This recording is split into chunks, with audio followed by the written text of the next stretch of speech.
most important things to do when you get to an airplane, and that is to go through our checklist to check that the airplane is safe to fly. Our airplane is right there.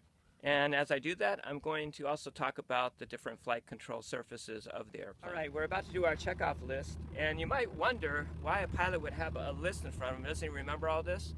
And in reality, you don't want to rely on your memory because there's something you might forget. And this is so important that even very experienced pilots who have done this thousands of times will look at a checklist. So I'm going to do my checklist and walk around the plane and talk about the condition of the plane. First thing that I look at is the canopies. Make sure that everything's clear, there's no cracks or anything on the canopy, that our yaw string is there, which tells us which direction we're going relative to the wind crossing the airplane or coming over the airplane. So I'm checking the general look of the airplane as I approach it, even before I get to the actual checklist. I'm going to start here at the nose, and this is called the pitot tube. And all it is a tube that catches the rushing air and measures how fast that air is rushing into this tube to tell us our airspeed.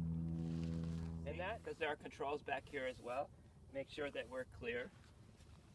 Now I'm checking also something called the ballast. It's a very technical term really for the weight that we're carrying, the ballast to balance out this airplane.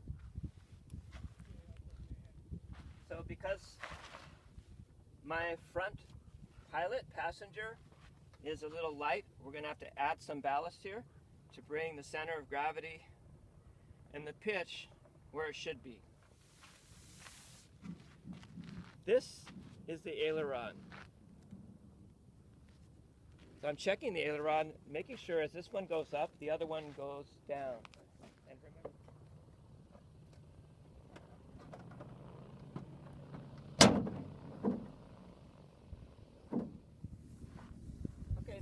fuselage leading to the empennage. The empennage is the tail assembly.